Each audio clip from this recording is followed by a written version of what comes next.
Saviez-vous que j'ai déjà été le genre de fille qui se valorisait en faisant 1 million de choses en même temps, en étant continuellement occupée et en cumulant les heures supplémentaires? La vérité, c'est que, après m'être complètement épuisée, j'ai finalement compris que la vie n'était pas une liste de tâches à cocher. Je m'appelle Émilie Vien et je suis la fondatrice de La Planificatrice. Je suis une experte passionnée en planification, gestion du temps et saine productivité. Et mon rôle, c'est d'aider les gens qui ont un horaire ultra chargé à trouver du temps pour ce qui compte vraiment. 168, c'est le nombre d'heures exact qu'on a dans une semaine. Et mon but à travers ce podcast, c'est de vous montrer à les optimiser sans vous épuiser. Alors oui, on va parler de planification, d'organisation et d'efficacité, mais on va aussi aborder des thèmes super importants comme la procrastination, le stress et la fameuse charge mentale. Vous allez voir, vous avez pas mal plus de temps que vous le pensez. Laissez-moi juste vous montrer comment y arriver. Bienvenue sur le podcast 168 heures.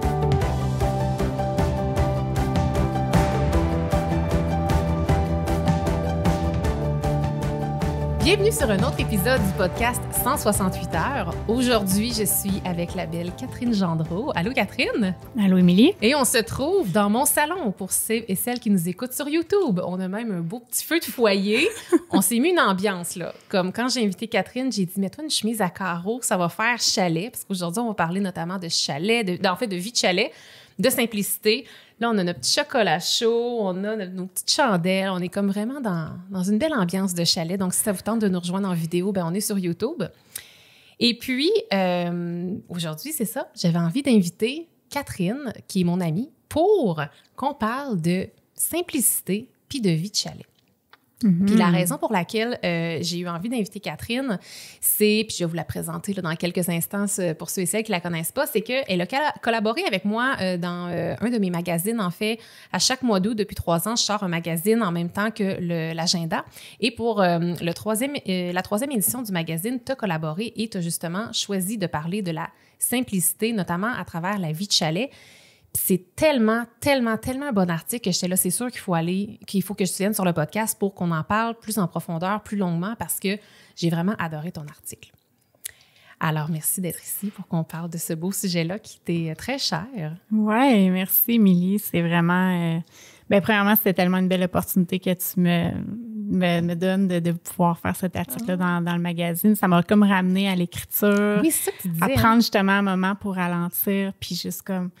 créer quelque chose qui me tenait à cœur, puis je suis vraiment contente qu'on aille approfondir ça aujourd'hui ensemble. Génial! En tout cas, merci d'avoir fait la route jusque chez moi, parce que là, moi, on enregistre chez moi, j'habite à Lac-Beauport. Toi, t'es une Beauceronne.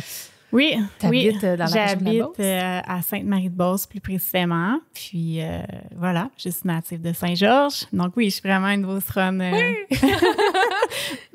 Super! Donc là, toi, t'es une Beauceronne. Tu adores, tu me disais, te retrouver en nature, puis on le voit tellement à travers tout le contenu que tu partages sur les médias sociaux, notamment, puis dans ton approche, vraiment, c'est infusé de nature. Je sais que c'est une de tes valeurs d'entreprise aussi. Puis t'es vraiment une fille, puis encore une fois, tu l'incarnes tellement bien dans ton contenu qui aime ça profiter des bonheurs simples du quotidien, que ce soit seul avec toi-même ou bien que ce soit avec les gens avec qui t'aimes. Tu es aussi une ancienne ergothérapeute. Oui. Ancienne ergothérapeute qui a choisi, qui en fait était passionnée de psychologie et de minimalisme. Puis je pense que c'est encore des thématiques qui t'animent encore vraiment beaucoup. Mm-hmm. Et tu as fondé il y a quelques années une entreprise qui s'appelle Simpli la vie. Et le but de cette entreprise-là, c'est d'infuser plus de simplicité dans les familles québécoises. Et puis, aujourd'hui, qu'est-ce que tu fais concrètement dans ta vie professionnelle? C'est que tu accompagnes les femmes ambitieuses qui sont créatives puis leaders dans l'âme aussi, comme tu le dis, à simplifier leur vie et leur entreprise, ce qui fait que tu les aides principalement à ralentir le rythme et à reconnecter avec leur authenticité pour qu'elles puissent accéder à plus de succès et plus de bien-être au quotidien. Donc, ça, c'est une merveilleuse mission, n'est-ce pas? Oui, je pense que nos missions se ressemblent à certains égards, là. Puis, c'est comme, j'en ai déjà parlé là, sur mes podcasts, c'est comme une mission j'ai l'impression qu'il m'a comme choisi un jour, qui est comme venu, t'es comme, OK, tu sais, je sentais cet élan-là de parler de simplicité, puis ça a comme évolué vers l'entrepreneuriat quand je suis devenue entrepreneur, mais au départ, c'était vraiment... le minimalisme et la simplicité là, qui me parlait beaucoup, beaucoup. Puis justement, cet amour-là que tu as aujourd'hui pour la simplicité, puis justement de l'enseigner et de transmettre ça aux gens, est-ce que ça a toujours été présent, ça, chez toi, la simplicité? Non. Clairement pas. Puis, tu sais, c'est ça, autour de 2016, quand j'ai découvert le minimalisme, je me rappelle d'avoir écouté le podcast, pas le podcast, mais le TED Talk des deux gars. Là, ouais, ben moi, j'avais écouté le documentaire Netflix, en fait, The Minimalist, qui s'appelait. OK, j'ai peut-être vu le documentaire, mais moi, cette fois-là, c'était un TED Talk qu'ils avaient fait. J'étais tombée sur eux. C'est quoi leur nom, en fait? Je me rappelle même plus. Je me rappelle pas.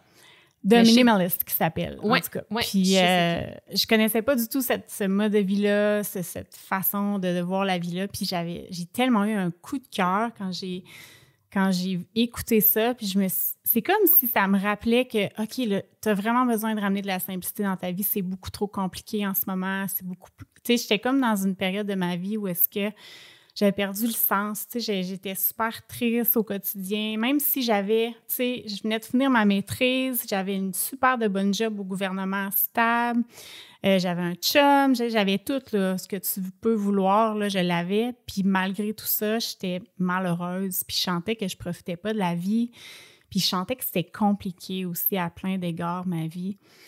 Puis quand j'ai comme tombé là-dessus, sur le minimalisme, cette vision-là de tu sais, ramener à l'essentiel, de ralentir, de profiter du temps avec les gens qu'on aime, que c'est ça qui est comme la richesse de la vie, ça m'a vraiment touchée. Puis je sais pas, suite à ça, je me suis mis à lire le livre de Marie Kondo, puis tous les trucs en lien avec la simplicité, puis je me suis mis à vraiment simplifier ma vie à plein d'égards. Puis ça m'a tellement apporté de bien-être que... ça m'a jamais lâché après, mais avant ça, non, c'était pas nécessairement si présent. Peut-être dans mon enfance, justement, ça fait partie de ma vraie nature. J'étais très connectée à la nature, j'étais très, tu sais, petite fille simple, là, tu sais, mais c'est comme si j'avais perdu ça de vue avec les années, là. C'est fou ce qu'on perd de vue, en fait. De façon générale, tout le monde se compare de vue en grandissant, en devenant adulte, là.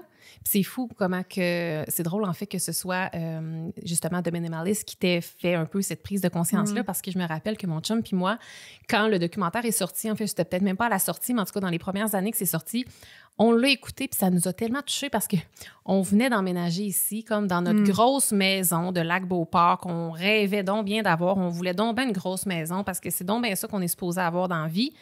Et comme c'était un peu arrivé, puis je me rappelle qu'à ce moment-là, j'étais encore à mon ancien travail, puis j'étais pas heureuse dans mon travail. Puis là, comme j'écoutais ça, puis j'étais là, la simplicité, c'est comme si on a raté la sortie, dans le fond. Là. On a raté la sortie du bonheur. Là.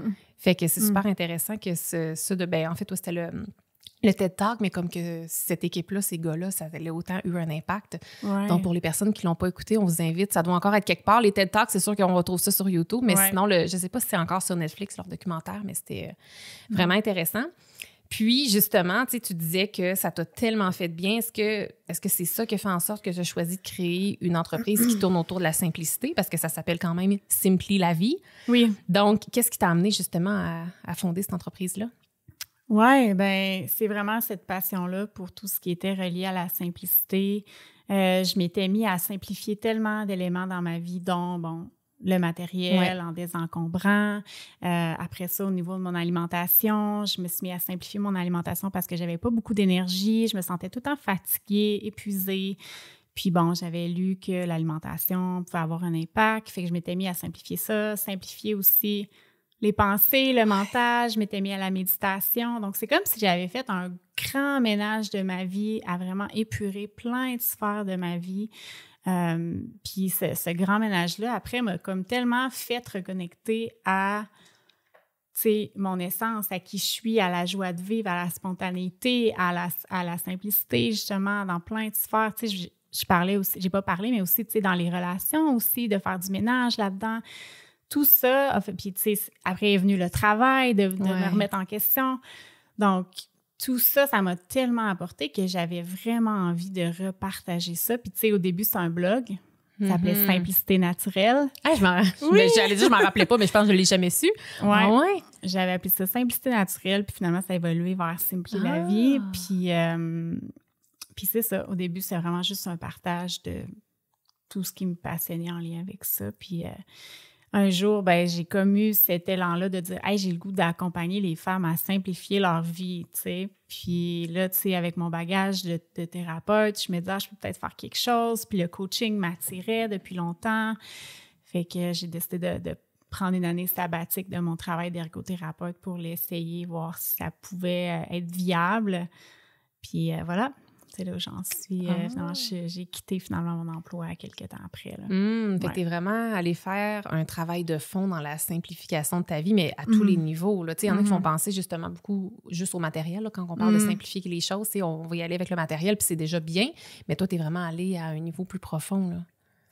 Ouais, je me suis mis à... Je sais pas, j'avais vraiment cet appel-là de simplifier plein de sphères. Puis ça s'est fait naturellement. Puis... ça m'a tellement apporté, là, tellement. Tu sais, la rencontre avec la... Parce que quand on parle de simplicité, on parle de slow living, puis ce qui dit slow living dit lenteur, puis je trouve que la pleine conscience vient embarquer là-dedans aussi. Ouais. Fait que tout ce mode de vie-là, tu sais, qu'on se met à ralentir, qu'on se met à être plus connecté à la nature aussi, puis à, tu sais, justement vouloir prendre soin de la nature, pas juste... Tu sais, parce que quand on va pas bien... puis qu'on prend pas soin de nous, on peut pas prendre soin de ce qui est autour de nous. On peut pas prendre soin des gens qui nous entourent comme il faut, je trouve. Puis on peut pas prendre soin de la nature. C'est comme au-delà, tu sais, déjà, on a à prendre soin de nous. C'est déjà beaucoup. Tu sais, moi, j'étais dans cette situation-là, là, je veux dire, demande-moi pas d'être altruiste, là, tu sais, je veux dire. C'était genre me, myself and I, là. J'essayais de survivre, là, parce que j'avais tellement de stress, d'anxiété, de malaise, là, qui m'habitait, là. J'ai tellement l'impression que tout ce que tu viens de décrire, l'ancienne toi, va tellement résonner avec beaucoup de personnes qui nous écoutent parce que comment tu te sentais, il y en a tellement qui se sentent comme ça, là, comme ce genre de mal-être-là. Puis comme me, myself and I, c'est pas nécessairement qu'on veut être... Parce que ça peut paraître égoïste, mais c'est qu'on n'a pas le choix parce que tu l'as nommé des fois le mode survie. Puis, tu parlais beaucoup de nature, à quel point, justement, en te reconnectant avec la nature, tu te reconnectais comme à ton essence profonde de quand tu étais jeune et tout. Puis, quand je t'avais demandé, justement, il y a quelques temps, de collaborer avec mon magazine pour un article, je t'avais juste dit, je pense, la thématique autour de la simplicité. Puis, c'est vraiment toi qui as eu l'idée d'amener la thématique un peu en lien avec la vie de chalet. Puis là, on a nos petites photos de nos chalets quand on était jeunes, que vous pouvez voir à l'écran pour ceux qui nous écoutent. Toi, en fait, est-ce que la vie en nature, c'était-tu présent? Oui, j'imagine, dans ta vie de chalet, mais est-ce que c'était présent de plein de façons, dans le fond, dans ta vie? Oui, bien, notre maison, dans le fond, quand j'étais petite, là, il y avait une forêt près de chez moi, puis tu sais, j'étais tout le temps dans la forêt. J'étais vraiment le genre de petite fille qui était là, puis qui cueillait des baies, puis qui se promenait, faisait des cabanes dans le bois avec ses amis. Tu sais, j'étais bien dans la forêt, puis je me ressourçais, tu sais, naturellement, j'allais vers là parce que clairement, quand on est enfant, on va vers qu'est-ce qui nous fait du bien naturellement. On le sait, qu'est-ce qui nous fait du bien. Oui, on se pose pas de questions. Puis oui, ça a toujours été... j'habitais proche d'une forêt, puis... Puis, comme on va parler un peu de vie de chalet, toi, la vie de chalet, j'ai envie de te demander un petit peu, ça représente quoi pour toi, mais aussi, il était où? Comme c'était le chalet à qui? À quelle fréquence que vous y alliez? C'est quoi ça représente pour toi, un chalet? Oui, bien, pour moi, le chalet, c'est sûr que ça me ramène en enfance à vraiment des beaux souvenirs. Tu sais, quand on est au chalet, on dirait, tu sais, je sais pas toi, là, mais tu sais, moi, comme enfant, mes parents, ils étaient zen, mes parents, ils étaient présents, ils étaient calmes, ils étaient dans la joie, dans la simplicité. Fait que, tu sais, quand tu es dans ce mode-là, je veux dire, comme enfant, c'est ça que tu veux là, de ton parent. Tu n'as pas besoin de plus. Puis en même temps, parce que tu as tout. On avait tout, ouais. Puis, fait que ça me ramène à, tu sais, le chalet, pour moi, ça représente quoi? Ça représente le bonheur, là, ça représente la simplicité, ça représente la connexion, la famille, toutes ces choses-là. Là. Puis notre chalet, à nous, il était, comme je te disais, à Saint-Zacharie, plus précisément, qui est près de la limite avec le Maine. Puis c'est ça, c'était à mes grands-parents, en fait. Mais mes grands-parents, ils n'allaient pas si souvent, fait que c'était finalement presque juste notre famille qui l'utilisait. Puis c'est ça, on y allait régulièrement, là, les week-ends, été comme hiver. Parce que c'est ça, au Québec, je pense, dans la culture québécoise, le chalet, ça a comme vraiment Puis je veux dire, c'est pas toutes les familles qui ont des chalets, mais c'est comme si ça nous permet de nous exiler des fois de notre mode de vie occupé. Pour certaines personnes, ça va être d'aller se reconnecter avec la nature parce que peut-être qu'ils travaillent en plein centre-ville, bien, qu'ils travaillent peut-être qu'ils ont une vie dans un plein centre-ville. Ce qui fait il y en a plusieurs qui ont des chalets ou bien comme qu'il y a des familles qui sont rattachées à ça. Puis je le mentionne parce que je sais pas c'est quoi des fois la relation du chalet pour les personnes qui sont européens, par exemple. Mais ce que je trouve intéressant, puis tu sais, moi aussi, tu me demandais comment c'était pour moi le chalet. Puis là, je regarde vraiment l'image en plus, ça me ramène comme plein de belles émotions. Mais tu sais, moi, c'était vraiment un endroit de bonheur. Puis mes parents, ils ont encore, en fait, ce chalet-là. Puis tu sais, c'était ça. C'était la simplicité. J'allais là, je m'amusais avec rien. Mais en même temps, c'était les plus beaux jeux que je pouvais m'inventer. On était beaucoup dans tu sais, on dirait dans la collaboration. On dirait que, à mon souvenir, puis mes parents, peut-être qu'ils pourraient dire que je dis n'importe quoi, mais il me semble que j'étais plus impliquée quand on était au chalet que si j'étais à la maison. Il me semble que dans ma tête, je m'impliquais plus un petit peu dans les petites tâches, dans les repas, parce que le chalet était tellement petit, tu sais, il fallait ramasser davantage. Puis après ça, ben, c'était le terrain de jeu, c'était la nature, là. C'était vraiment, vraiment agréable. Puis, justement, dans l'article que toi, tu as écrit dans mon magazine, qui d'ailleurs, le magazine papier était vraiment exclusif pour les personnes qui commandaient l'agenda en prévente. Cependant, vous pouvez vous le procurer en version électronique si jamais vous le voulez sur mon site web. Mais tu as ouvert une question, puis je vais te citer ici dans le magazine, tu disais « Pourquoi on réserverait ces beaux moments de qualité? » Là, on fait allusion ici aux moments de qualité qu'on vit au chalet, là, mais pourquoi on réserverait ces beaux moments de qualité uniquement pour les fins de semaine et les vacances?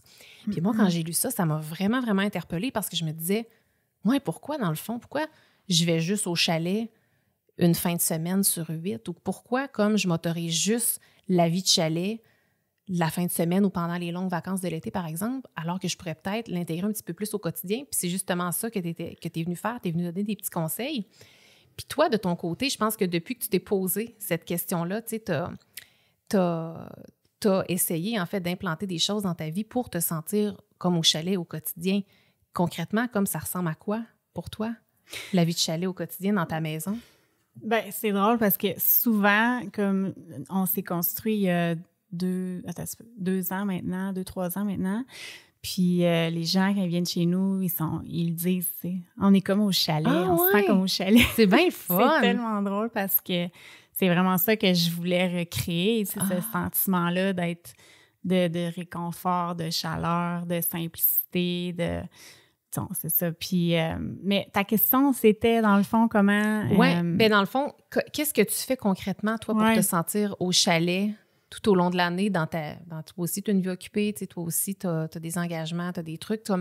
Comment tu fais concrètement? Bien, honnêtement, c'est un défi, là. Tu sais, je veux dire, pour moi, c'est pas pour rien que je suis appelée vers la simplicité. C'est parce que, à quelque part, j'en ai besoin, puis c'est pas naturel chez moi.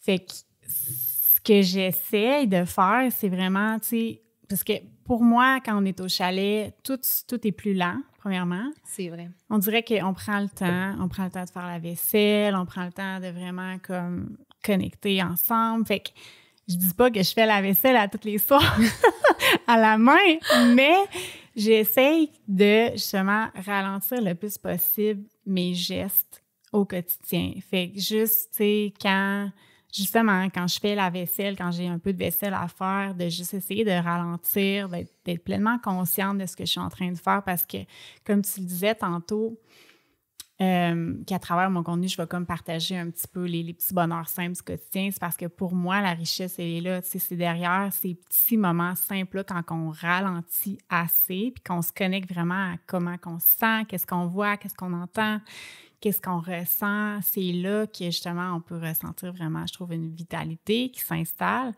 Fait que, premier élément que je dirais, c'est ça, c'est juste de ralentir. Puis deuxième élément, tu sais, quand je pense au chalet, je pense à des moments de qualité avec les gens que j'aime, c'est-à-dire déconnecter de la technologie. Fait que, tu sais, ce que j'essaie de faire le plus possible, c'est justement d'avoir des moments, des périodes dans la journée où est-ce que je suis déconnectée, le matin, le soir, entre autres, où est-ce qu'il n'y a pas de cellulaire, puis que justement, ça nous force à justement être créatifs, puis trouver d'autres idées que de se laisser un petit peu omnibuler par la télé ou par notre cellulaire.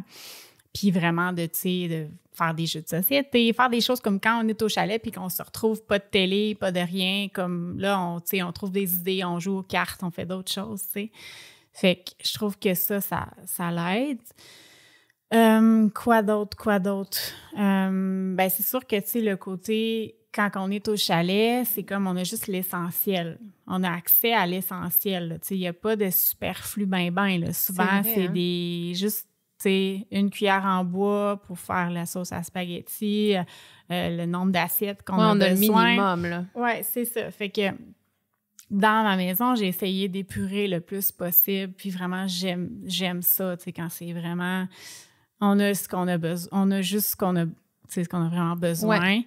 C'est un travail constant. Pour moi, l'épuration, ça se fait comme c'est un travail qu'on fait constamment parce que quand aussi on est des personnes qui aiment évoluer, qui aiment grandir, tu sais, nos choix tu sais, nos priorités changent, nos valeurs changent, puis tu sais, il peut y avoir du changement, puis il peut y avoir du mouvement. Fait que essayer de désencombrer régulièrement, de ne pas voir ça comme une finalité, de dire je vais tout désencombrer puis c'est fini après pour le reste de ma vie, mais d'en faire comme quelque chose de régulier, tu sais, à toutes les saisons, tu sais, d'essayer de tu sais, faire un petit bilan.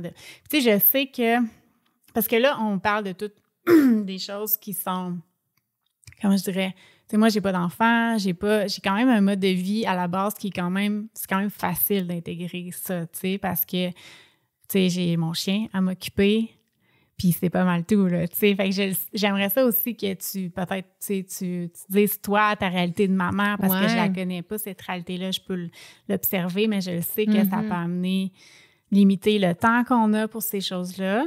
Mais malgré tout, je pense que même quand je vais être maman, tu sais, je vais en faire une priorité, là, tu sais. Je vais essayer de le faire peut-être à plus petite échelle, mais de le faire quand même, là. Oui, bien, c'est une bonne question. Tu sais, en fait, la simplicité, nous, de notre côté, puis j'ai fait un épisode là-dessus, tu sais, une des raisons qui fait qu'on a un enfant unique et qu'on a choisi de pas en avoir plus d'un, c'est pas normalement, mais en fait, notamment pour avoir une vie un petit peu plus simple, parce que, je veux dire, si on en avait 2, si on en avait 3, si on en avait 4, on arriverait à vivre pareil, puis on les aimerait autant, là, ça n'enlève rien à ça, sauf que à certains moments, ça serait moins simple, définitivement. En tout cas, nous, de notre perspective à nous. Mais c'est vrai que parfois, ça peut être difficile, on dirait, tu sais, quand ça va vite, tu sais, on a un paquet de responsabilités à faire, puis là, de se ramener à la simplicité, parfois, on dirait que ça peut devenir difficile. Ouais. Fait que, tu sais, qu'est-ce que tu me dirais, toi, comme moi, avec... Bien là, c'est certain que je pense que j'ai une vie plus simple que bien des gens aussi, là, au sens où on ne s'inscrit pas à mille une activité parce qu'on veut le soir, on ne veut pas être rushé, tu sais, on veut pouvoir prendre le temps. Nous, notre vie de famille, c'est comme une priorité, être ensemble, les trois, comme on n'a pas besoin de plus, là. Ouais. On n'a pas besoin de toujours être dans les activités. Fait que, tu sais, je veux dire, on a peut-être un mode de vie qui est déjà plus simple que d'autres personnes. Fait que, qu'est-ce que tu dis, toi, qu'est-ce que tu dirais à comme une maman qui a 3 enfants puis qui aimerait amener un petit peu plus de simplicité, mais elle ne sait pas par où commencer, mettons? Puis qui a une job, qui a de l'ambition, qui veut monter, qui veut, qui veut faire tout en même temps aussi, parce je pense que notre culture alimente beaucoup ça, de vouloir tout faire en même temps, de performer beaucoup.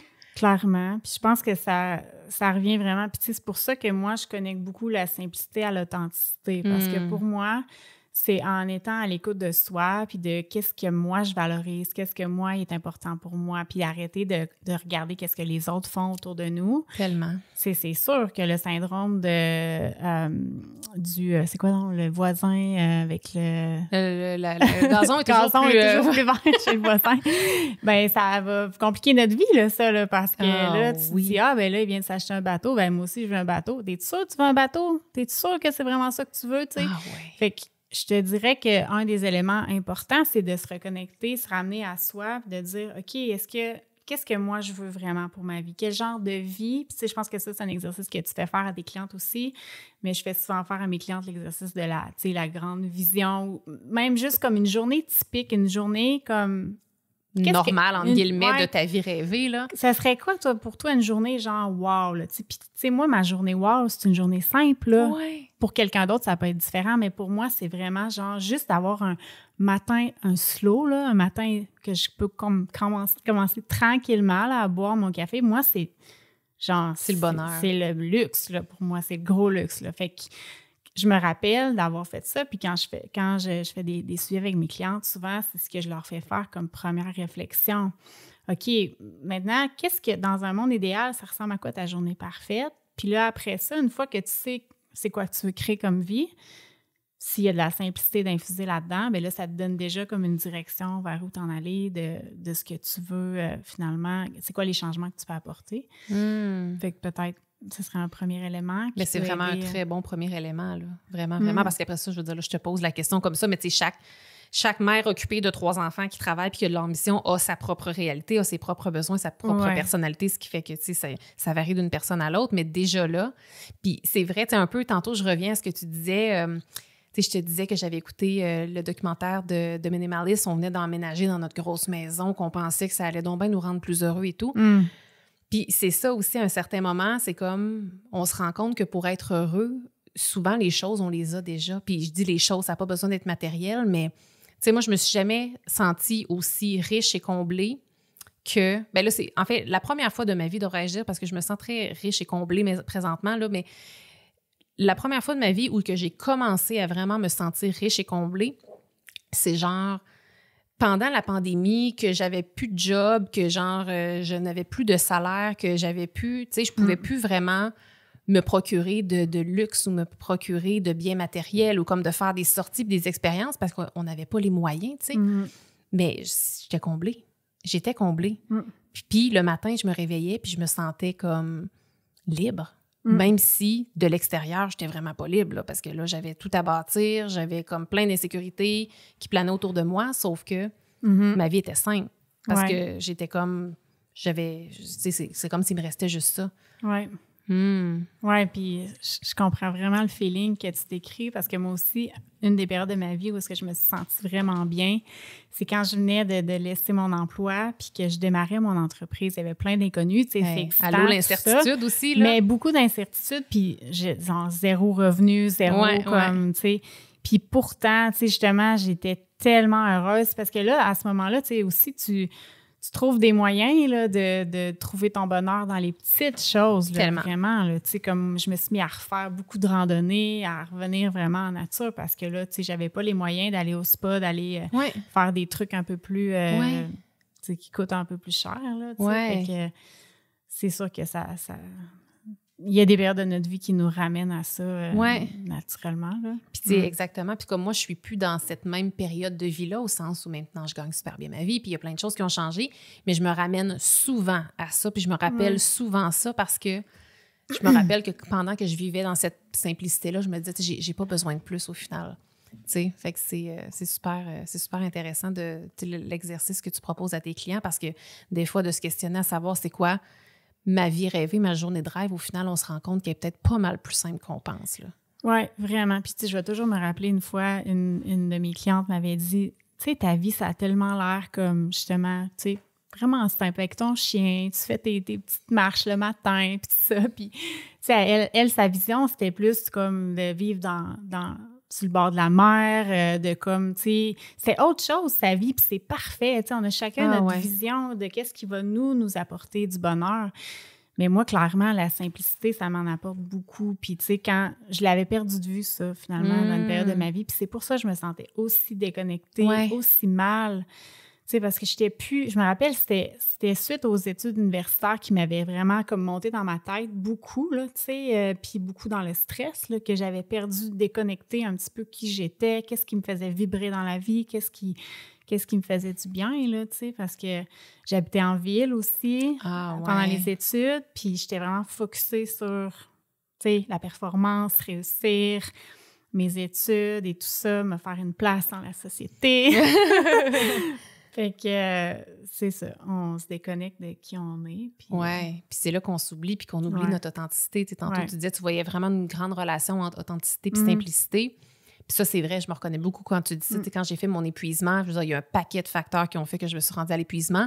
Mais le constat que j'ai aujourd'hui avec le recul que je suis capable d'avoir, c'est que je m'étais tellement éloignée de mon authenticité. Tu sais, à un moment donné, on embarque dans un moule. Si on va à l'université, c'est un premier moule. On prend une première job, c'est un autre moule. Après ça, est-ce qu'on va avoir assez de courage et où est-ce qu'on va avoir assez de recul pour comprendre qu'on est en train de se mouler à un moule qui nous ressemble peut-être pas. Puis il y en a qui vont être conscients dès le départ, puis tant mieux, mais comme moi, clairement, je n'étais pas consciente de ça. Fait que je m'étais éloignée de mon authenticité, ce qui fait que je m'étais aussi éloignée de la simplicité parce que je pensais que j'avais besoin, encore une fois, de... Tu sais, combien de fois que je disais à mon chum, mais qu'on ait ici, mais que je gagne tant, mais qu'on ait notre maison, mais qu'on ait ça, là, je vais être heureuse. C'est là, je vais être bien. Alors que dans le fond... on peut tellement trouver le bonheur dans la simplicité, là. Oui, clairement. Puis j'avais envie de te demander, est-ce que, à ton avis, luxe et simplicité, ça peut fonctionner ensemble? Oui. Je savais c'était quoi la réponse que tu allais me donner, mais j'avais comme envie qu'on en discute pour les gens. Ça, c'est des questions que je me suis vraiment posées beaucoup parce que, tu sais, quand tu tombes dans le monde de la simplicité, au départ, c'est beaucoup, tu sais, la simplicité volontaire, tu sais, puis tout ça qui est comme véhiculé, puis tu sais, les friperies, puis magasiner, tu sais, vraiment comme tout ce côté-là. Puis moi, je suis taureau en astrologie, comme tu le sais, puis j'aime les trucs de qualité, j'aime ça, là, tu sais, le luxe, là, je vais pas me le cacher, là, j'aime les belles choses. Fait que pour moi, ça a été vraiment comme un genre de casse-tête de dire comment je peux rallier les deux, comment je peux, tu sais, prendre soin de la nature, puis avoir ce côté écologique-là sans comme me dénaturer, puis comme en amenant ce côté-là de moi qui est beau, qui a cet amour-là pour la beauté, pour la qualité et tout ça. Puis je te dirais que je me rappelle d'avoir lu justement sur le minimalisme, puis d'avoir écouté des différentes entrevues, puis qui parlaient justement que le minimalisme, c'est pas juste comme des murs blancs, puis des trucs vraiment très épurés. Ça peut avoir une saveur selon, qui on est, selon notre authenticité à nous. Puis pour moi, ma simplicité à moi est infusée de beaucoup d'éléments de la nature, de beaucoup du bois qui est vraiment comme des beaux objets de bois, des tapis qui sont de matière naturelle, qui sont durables. Je suis attirée par ça. Je peux pas me le cacher. Je peux pas, Fait que j'essaie d'amener de la simplicité en faisant des choix qui sont le plus durables possible. Quand je suis capable de trouver des objets dans chez un antiquaire que, finalement, je le trouve vraiment beau puis que, écoute, justement, je le réutilise. Je capote, là, je capote ma vie quand j'ai acheté un manteau il y a 2 semaines, là, dans une friperie à 10$, là. Mais je l'aime tellement, mais il est beau, il est de qualité, mais j'ai été chanceuse, là, tu sais. Mm-hmm. Fait que c'est sûr que pour moi, c'est pas, on n'exclut pas, quand on parle de simplicité, non, on n'exclut pas le luxe, ça, pour moi, mais tu sais, il y a des gens pour qui ça sera pas le cas, là, que eux, simplicité, c'est vraiment plus, simplicité volontaire, ouais. Tu sais, vraiment de faire des choix. Puis pour moi, on a tout quelque chose. Puis tu vois comment je patine, comment je suis pas encore assumée pleinement là-dedans. C'est intéressant, ta prise de conscience. Ouais, je suis pas totalement, parce que je me questionne beaucoup, puis je pense que je veux être parfaite là-dedans, là, tu sais. Puis si on se met une pression quand on est dans l'écologie, puis qu'on s'affiche comme étant quelqu'un qui care un peu pour l'environnement, tout ça. Mais je pense que c'est ça. Le but, c'est pas non plus de viser la perfection. Le but, c'est toujours de faire des choix de plus en plus alignés à ses valeurs. Mais clairement, pour moi, non, ça l'exclut pas, là. Mais je trouvais ça le fun qu'on l'aborde. Puis, je veux dire, je me doutais de la réponse parce qu'on se connaît quand même un peu.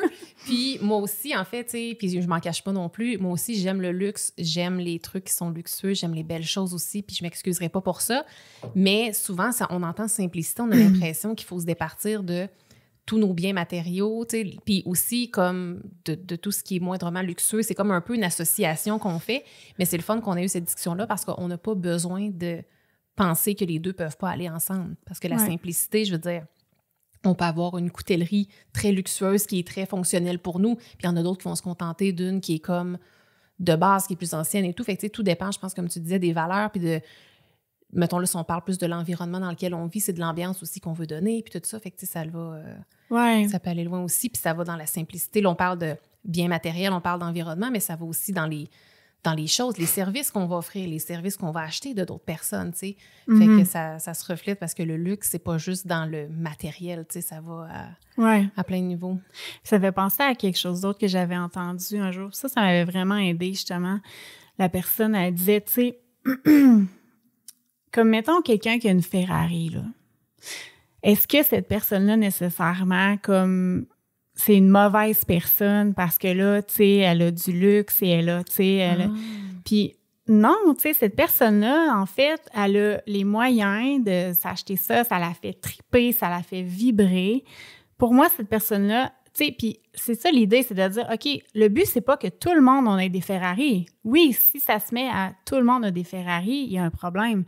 Mais si toi, dans ton, tu sais, ça te fait triper les Ferrari, puis tu capotes, puis t'amènes ton monde, tu leur fais faire des tours, c'est ça la vie aussi, c'est de profiter, c'est de triper, c'est de célébrer à travers des trucs qui sont des fois un peu extravagantes. C'est ça la vie pour moi aussi, c'est de faire des célébrations ensemble, puis de justement tu sais, fait que je trouvais ça intéressant. Ce que la personne disait, c'est que le but, c'est de se rappeler qu'on a chacun quelque chose qu'on va apporter. Puis il y a la personne qui tripe ses Ferrari, ben elle est venue apporter peut-être ce côté-là qui va nous ramener à notre joie de vivre, à l'enfant, à faire triper d'autres sensations, d'autres choses. Exact.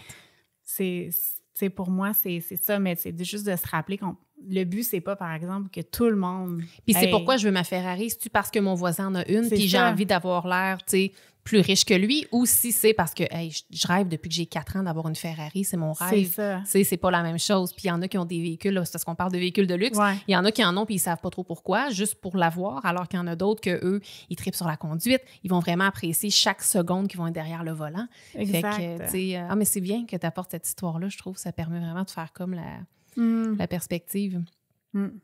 Puis, parlant de simplicité, comment tu penses que la simplicité, ça peut influencer positivement notre santé mentale puis notre bien-être au quotidien? Bien, je parle par expérience. C'est sûr que moi, ça m'a tellement permis de, justement, être bien puis être... Parce que, comme je te disais tantôt, pour moi, simplicité est venue avec simplifier mes pensées, puis c'est à travers la méditation que j'ai trouvé cette façon de vraiment comme... calmer mon mental qui était suractif, vraiment une grosse activité mentale.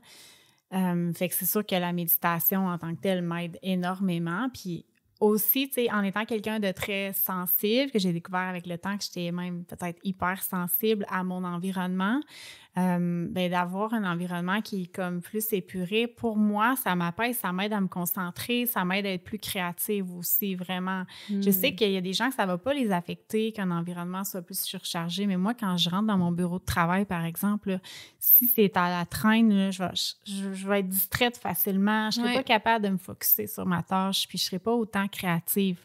Fait que ça l'aide à la créativité, pour moi, vraiment beaucoup aussi. Mais, tu sais, c'est ça. Fait que pour moi, c'est sûr que c'est simplicité égale bien-être, mais je pense que ça dépend vraiment. Là. C'est pas tout le monde qui a besoin de cette simplicité-là, je pense. Là. Puis pour les gens, justement, qui nous écoutent puis qui ont l'impression que ça fait, tu sais, du sens ce que tu dis, on vit aussi dans une société, dans un monde qui valorise le toujours plus. T'sais, on est beaucoup dans la performance, toujours plus en termes de performance, mais aussi toujours plus en termes de bien matériel, en bien d'un paquet d'affaires. T'sais, comment tu fais pour maintenir un rythme de vie simple et intentionnel à travers ce monde-là, cette culture-là, à ton avis? C'est drôle parce que on dirait que, tu sais, je me rappelle de quand j'étais plus dans le train-train du 9 à 5, que là, tu sais, j'étais embarquée là-dedans, puis j'étais comme...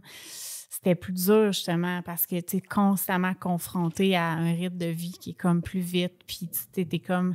Là, maintenant que je suis comme dans ma petite bulle d'entrepreneur, que là, je fais ma vie comme je veux, on dirait que c'est... Des fois, j'ai de la difficulté, justement, à expliquer aux gens comment je me sens un peu déconnectée de la réalité, du quotidien, de justement la vraie vie, tu sais. Mais je te dirais que, tu sais, si je regarde la vie d'avant, ma vie d'aujourd'hui, les changements que j'ai pu apporter qui ont pu aider à ça, je te dirais qu'une des choses, c'est d'arrêter d'écouter les nouvelles, là, tu sais. C'est sûr que ça, pour moi, de pas embarquer dans ce flot d'informations-là, ça m'aide beaucoup. De tout ce qui est réseaux sociaux, tu sais, mon travail est autour de ça. Il a fallu vraiment que j'apprenne à être beaucoup plus consciente, puis c'est un défi du quotidien, de l'utiliser comme l'outil qu'il se doit être. C'est beau, la richesse que ça nous permet de s'exprimer, de partager nos opinions, tout ça, mais de pas se laisser emporter là-dedans parce que c'est facile de justement se mettre à se comparer, de se mettre à vouloir une vie qui n'est pas la nôtre finalement, de vouloir... On se perd de vue finalement là-dedans. Vraiment, on voit... Puis c'est correct de l'utiliser comme source d'inspiration, mais souvent, ça devient plus qu'une source d'inspiration. Oui, il y a comme la nuance inspiration-comparaison, là, comme la ligne est mince, là. Oui, vraiment. Puis, tu sais, moi, je sais que personnellement aussi, quand je passe trop de temps, mettons, si je passe trop de temps sur les réseaux, je me mets à perdre de vue qu'est-ce que je veux, qui je suis, qu'est-ce qui est important pour moi, vraiment. Puis quand je me retrouve justement en nature, que je me retrouve seule avec moi-même ou avec mes amis, ma famille, mon monde, tu sais, là, je retrouve comme la Catherine, tu sais, puis... mais on dirait que j'ai comme perdu ta question de départ. Non, mais tu as très bien répondu. C'était comme un peu de savoir dans une vie qui valorise un peu le toujours plus, comment qu'on fait pour un peu comme maintenir un rythme de vie qui est comme simple et intentionnel, tu sais.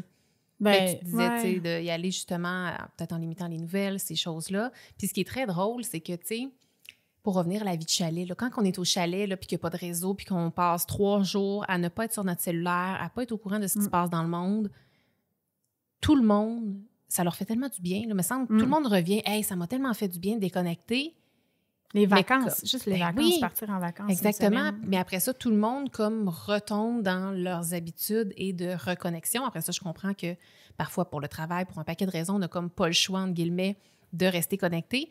Mais c'est comme si tout le monde est conscient du bien-être que ça leur apporte alors qu'ils s'imposent l'inverse, finalement, dans leur quotidien, tu sais. Oui. Bien, moi, je me rappelle d'avoir fait une réflexion par rapport à ça.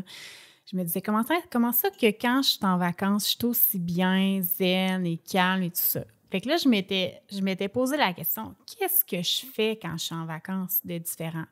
Puis là, je me suis mis à réfléchir à, OK, ben tu sais, ou quand je pars en voyage sac à dos, tu sais, voyage sac à dos, c'était comme, mon Dieu, que j'étais bien, là, en voyage sac à dos, j'avais juste l'essentiel, je me retrouvais vraiment bien. Puis là, tu sais, j'étais comme, OK, qu'est-ce que j'aime? Ben, j'aime le fait que, comme, j'ai des moments de qualité avec mon chum, on est ensemble, on rit, on fait des petites choses simples, on est dehors, on est constamment en nature, on se promène, on est en nature. Fait que là, tu sais, j'avais comme ressorti des éléments qui faisaient en sorte que j'étais bien en vacances. Puis là, après ça, ben, je m'étais dit, ben, comment je peux infuser ça dans mon quotidien? Puis c'est ça un peu, tu sais, l'article que j'ai écrit dans ton magazine, c'était après avoir lu un article d'un journaliste, Richard Martineau, qui m'avait tellement fait comme vibrer parce que justement, il disait, tu sais, pourquoi qu'on n'est pas capable de justement infuser ce même état d'esprit-là qui nous habite au chalet dans notre quotidien? C'est possible. C'est possible. C'est juste de se rappeler, OK, c'est quoi les éléments que je fais au chalet ou quand je suis en vacances? Comment je peux comme aller infuser mon quotidien de ces éléments-là à plus petite échelle? Puis je pense que c'est en commençant petit, puis tu vas être d'accord avec moi. Tellement, oui. Que, tu sais, tranquillement, on a envie, tu sais, au début, c'était des 5 minutes là, que je me donnais le matin avant de partir à mon travailler, des 5 minutes de juste comme méditer, prendre du temps pour moi, comme connecter à, tu sais, puis après ça, un petit 5 minutes d'aller en nature, ce que je faisais pas, aller marcher sur l'heure du midi au travail, ce que je faisais pas avant, tu sais. Ouais. Fait qu'au début, c'est des petits moments, mais à un moment donné, c'est comme, tu sais, on a envie juste de passer plus de ces moments-là encore parce qu'on voit comme les bienfaits que ça nous apporte. Oui, parce que aussi, t'es parti de loin au sens où là, mettons, présentement, on a comme l'impression que tu incarnes vraiment ça, que tu incarnes la simplicité, mais tu as commencé toi aussi petit. Puis justement, tu sais, pour quelqu'un, là, mettons, une femme qui est occupée, qui vit au centre-ville de Montréal, mettons, comme vraiment comme dans un centre très urbain qui est loin de la nature. Tu as déjà donné des petites pistes de solutions, mais ça serait quoi les plus petits pas que cette personne-là pourrait faire pour tranquillement se rapprocher d'une simplicité qui ressemble à d'une vie de chalet, alors que, dans la vérité, elle est très éloignée de ce qu'on peut avoir de l'idée de la vie de chalet? Mm-hmm. Ben, je te dirais que, premièrement, ben, il y a toujours, comme en ville, il y a toujours des parcs. Fait que juste le fait d'être dans un parc, d'être entouré d'arbres, d'être comme... Juste ça, ça nous ramène, je trouve, à la nature. Fait que ça n'a pas besoin d'être compliqué. Ça n'a pas besoin d'être le parc de la Gatineau où c'est comme un super de grand parc ou quoi que ce soit. Fait que juste d'essayer de trouver une façon en ville de connecter avec la nature, juste de ramener la nature dans la maison aussi avec des plantes qu'on met dans la maison. Tellement. Les éléments de la nature comme le bois, c'est tellement chaleureux. C'est le vrai. bois, ça nous ramène vraiment comme si on était un peu en nature. Tu sais, choisir des matériaux comme le rotin, comme tu sais, justement des matériaux qui sont faits à base du verre au lieu du plastique, comme juste ça. Puis ça, Marie Kondo, me semble, on en parlait un petit peu, en tout cas, je sais plus, là, mais j'ai tellement lu de livres différents, là, mais bref, tu sais, de ramener la nature à l'intérieur aussi, ouvrir les fenêtres l'hiver, j'en ai parlé un peu. Oui, mais c'est ça, je regardais, ouvrir les fenêtres, tu l'avais dit, tu sais, été comme hiver, parce que, oh mon Dieu, au Québec, on n'ose donc bien pas ouvrir les fenêtres l'hiver, alors qu'un petit 5 minutes, là, juste pour rafraîchir, amener l'odeur hivernale à l'intérieur, ça fait du bien, là. Vraiment. Ça fait du bien. Tu nommais aussi d'autres petites idées, comme juste diffuser de l'huile essentielle de sapin, par exemple. Tu sais, peut-être qu'on habite en plein centre-ville, mais que, tu sais, ça va juste nous ramener... Tu sais, comme à l'odeur, comment que, tu sais, ça nous ramène des souvenirs, comment ça nous amène quelque chose. Fait que des fois, c'est de se rappeler, pour nous, tu sais, qu'on ait eu un chalet ou non, c'est quoi qui nous fait penser à un chalet? Si on en a eu, on a peut-être vraiment des odeurs précises. Si on n'en a pas, c'est quoi l'image qu'on se fait du chalet, tu sais? C'est peut-être un chocolat chaud, là, on s'en est fait un tantôt, puis c'était voulu, quoi, parce que moi, chocolat chaud, j'associe vraiment ça au chalet. J'ai de la musique, moi, du Frank Sinatra, le feu de foyer derrière. Ça n'a pas besoin d'être un vrai... Tu sais, OK, là, on s'entend, là, c'est encore mieux un vrai feu, mais quand même, ça fait... Je me rappelle d'être en appart à Sherbrooke pendant mes études universitaires, puis de m'allumer un feu comme ça, puis ça faisait une différence. Oui, là. exactement, parce que ça, derrière nous, pour ceux qui ne nous voient pas, j'ai ma télé qui est derrière nous, puis j'ai vraiment mis sur YouTube feu de foyer. Mais ça l'ajoute, moi je l'allume depuis 2-3 semaines, je l'allume à tous les jours, ça l'ajoute tellement une autre vibe. Ouais. Exactement. Puis, tantôt, je disais, j'écoute, si je mets du Frank Sinatra, pour moi, je me mets dans le même état d'esprit que je suis quand je suis au chalet. Fait que, tu sais, qu'on ait un chalet ou non, c'est de se questionner c'est quoi, je pense, qui nous fait penser à ça, puis d'essayer de l'intégrer au quotidien. Puis, justement, je relis un petit peu ici des choses que tu avais mis dans l'article. Tu sais, même faire une sieste dans l'herbe ou comme marcher pieds nus dans le gazon. Tu sais, ça, on peut le faire en ville aussi, là, même si on n'a pas ça, cette proximité-là à la maison. Mais c'est des petits 5 minutes ici et là qui, au fur et à mesure, on les additionne, puis on se rend compte à un moment donné que ça devient, j'imagine, plus facile ou une deuxième nature de se reconnecter comme ça à... Oui, je pense que la technologie, c'est un élément principal aussi. D'être capable de vraiment tirer la plug puis de fermer notre cellulaire, tu sais, faire des genres de petites détox. Oui, puis s'autoriser à le faire. Tu sais, je pense qu'il faut vraiment se donner la permission parce qu'on sent, je pense, beaucoup l'obligation de rester connecté, tu sais, que ce soit pour le travail, la famille, les amis, les enfants. C'est ça. Puis je te pose une question, puis parce qu'on parle de ça, ça sera peut-être ça ta réponse ou non, mais c'est quoi? Y a-tu des objets ou bien des pratiques que tu as éliminés dans les dernières années puis qui ont vraiment, vraiment fait une grosse, grosse différence pour toi? Des objets... Ou ça peut être une pratique ou quelque chose, tu sais, comme tantôt tu parlais des nouvelles, mettons, tu sais, c'est pas un objet en soi, mais c'est comme une pratique ou une habitude que souvent les gens ont. Oui. Laisse-moi réfléchir. Prends le temps.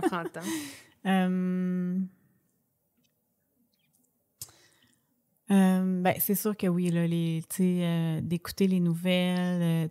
Maintenant, quand je les écoute, c'est avec une intention derrière. L'autre fois, c'était les élections américaines, je voulais l'écouter. J'ai pris le temps de l'écouter, mais sinon, c'est vraiment, pour moi, une source plus de stress que d'autres choses, personnellement. Mais je sais que pour certaines personnes, ça fait partie de leur travail. Mais moi, ça, la télévision, on n'écoute pas la télé. On écoute une émission qu'on aime, mon chum et moi, qu'on a sélectionnée. Mais je dirais que moi, c'est beaucoup éliminer tout ce qui est en lien avec la technologie le plus possible. Puis en même temps, mon travail m'amène à vraiment utiliser la technologie. Fait que c'est pas tout le temps évident, mais je te dirais que d'avoir des limites claires par rapport à ça, ça m'a beaucoup aidé. Mais on dirait qu'il n'y a rien qui me vient comme d'objets ou de trucs précis que j'aurais comme arrêté de faire. Ou bien il y en a trop. Comme, il y a tellement de choses. Ça fait plusieurs années que tu es quand même dans cette quête-là. Là. Oui. Je pense que, tu sais, il y a aussi comme une question d'arrêter de dire oui quand tu as envie de dire non. Là. Ah, oui. Ça m'a amené beaucoup de simplicité, d'être à l'écoute de comme, qu'est-ce que tu as vraiment envie, tu sais, comme, je me rappelle au départ, tu sais, quand venait le temps d'aller veiller, mettons, avec des amis de mon chum, avec qui j'avais pas vraiment d'affinité à ce moment-là, Mais je me sentais obligée de faire partie de la gang, de comme... Fait que là, j'y allais, mais au fond de moi, j'avais juste besoin d'avoir mon petit moment calme à la maison. Tu sais, j'ai aussi découvert à travers la simplicité à quel point j'étais introvertie, puis j'avais besoin de solitude dans ma vie, beaucoup, beaucoup. Puis je me le permettais pas, ces moments-là. Je disais oui à des occasions parce que je voulais faire partie de la gang et je voulais rien manquer. Fait que ça, c'est une habitude que j'ai eu à éliminer, mon côté people pleaser qui est encore là, mais je pense que ça amène beaucoup de simplicité, là, clairement, quand on s'écoute pas puis qu'on est tout le temps en train de vouloir plaire à tout le monde. Ouais. On se perd de vue, là, puis on perd de vue l'essentiel là, de ce qui est important pour nous. Là. Mais ce que j'entends beaucoup avec notre conversation, c'est que la simplicité, tu l'as dit, ça rime beaucoup avec authenticité, mais c'est fou à quel point ça rime avec se connaître vraiment. C'est pas juste se connaître, parce que moi, pendant 30 ans, j'ai pensé que je me connaissais, mais finalement, je me connaissais pas vraiment. Mais c'est vraiment de se connaître avec intention et profondeur. C'est comme si ça nous permet de s'assumer davantage dans cette simplicité-là, parce que souvent, on va essayer d'aller combler un vide intérieur, justement parce qu'on se connaît peut-être pas suffisamment, à les combler avec du matériel, des choses, des nouvelles, des informations, les médias sociaux, un paquet d'autres choses. Alors que, tu sais, quand on a le courage de plonger vraiment en nous puis d'apprendre à se connaître pour vrai, on dirait que ça nous permet d'accueillir avec beaucoup plus de facilité, je trouve, la simplicité. Oui, et puis on découvre qu'est-ce qui est vraiment nourrissant pour nous. Oui, Qu'est-ce qui nous nourrit pour de vrai, là, tu sais. C'est vrai, parce qu'on essaie souvent de reproduire des choses qu'on voit autour de nous, qui ont l'air de marcher ou qui ont l'air de rendre nos amis plus épanouis ou quoi que ce soit, tu sais, alors qu'au final, on n'a pas besoin de copier, là, c'est de trouver, nous, qu'est-ce qui nous nourrit vraiment, là. Oui, tu sais, comme... moi, avant, je magasinais tellement, là, tu sais, beaucoup. Je dépensais vraiment beaucoup dans les vêtements, puis je passais beaucoup de temps dans les magasins. Ah, c'est intéressant ce que tu dis. Vraiment beaucoup. Puis, tu sais, aujourd'hui, je rentre dans un magasin, je me sens pas bien, je vais chercher ce que j'ai besoin, puis je ressors. Tu sais, je sens on dirait qu'on développe une certaine conscience un petit peu aussi avec le temps, à force de ralentir, de prendre des temps pour soi. On dirait qu'on devient plus sensible, je sais pas, là. Quand je me retrouve dans un magasin, avant, je pouvais passer des heures à chercher dans le Winners, puis, tu sais... Puis c'était zéro nourrissant, mais c'était après une grosse journée de travail, une grosse semaine de travail stressante où est-ce que j'aimais pas mon travail, j'étais pas bien, que je m'en allais dans les magasins pour comme... Une petite émotion éphémère de bonheur, d'achat. Clairement. Puis tu sais, je juge personne là-dedans. Je passais par là, je le sais c'est quoi, puis j'ai encore des rechutes, je suis pas parfaite. Mais tout ça pour dire que ça me nourrissait pas. Maintenant, tu sais... Quand j'ai peut-être envie de faire un achat impulsif, j'essaie de respirer, de me calmer, puis de dire qu'est-ce qui te ferait vraiment du bien en ce moment. C'est vraiment d'acheter ce vêtement-là, là, c'est vraiment ça? Là? Non, tu sais, ce serait peut-être plus de justement, tu as besoin de quoi, là? De quoi tu as vraiment besoin en ce moment-là, tu sais? Fait que souvent, tu sais, ça va être plus justement, tu sais, quand je me suis mis à aller moins dans les magasins, j'étais beaucoup plus en nature à la place, tu sais, je passais beaucoup plus de temps en nature. Puis ça me nourrissait, puis ça me faisait vraiment du bien pour de vrai, là. Ça me remplissait le cœur, là. C'est vraiment de se questionner qu'est-ce qui nous nourrit vraiment, nous. Oui, qu'est-ce qui, toi, t'a fait vraiment du bien, te réconforte? C'est quoi que tu vas chercher à travers ces achats impulsifs-là ou à travers ce mode de vie-là vraiment rapide, tu sais, go, go, go? C'est quoi que tu cherches? On pourrait parler de recherche de reconnaissance. Ah, ben oui, de tout ça va être différent d'un paquet de personnes. Exact. Ça, tu sais. On n'est pas tombé là-dedans, mais... Puis là, s'il y en a qui boivent tes paroles puis qui se disent « Ah, j'ai besoin de ça, j'ai besoin de plus de simplicité, je sais pas trop par où commencer ou quoi que ce soit », comment on fait pour travailler avec toi, Catherine, puis comment concrètement tu aides tes clientes, toi?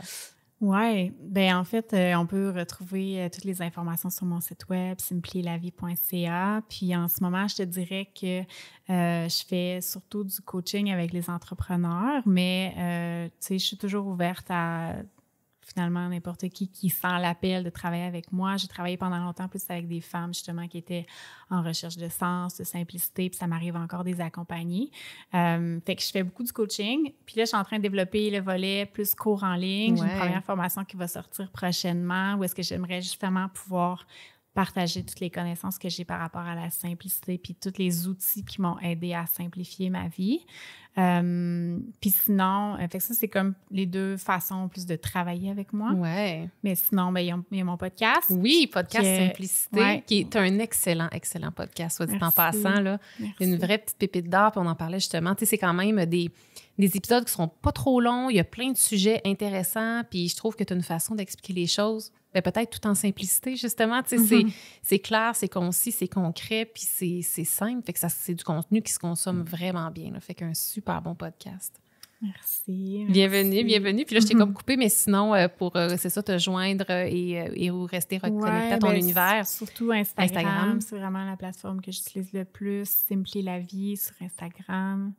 Fait que, ça ressemble pas mal à ça. Bien, merci. Puis je compléterai avec une petite question signature que j'aime beaucoup poser à mes invités.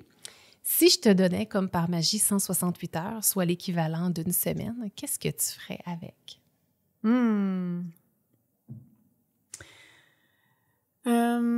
168 heures où est-ce que je peux faire ce que je veux, puis j'ai comme pas de contraintes de stress ou quoi, là, de travail ou rien, là, c'est ça? Oui, exact.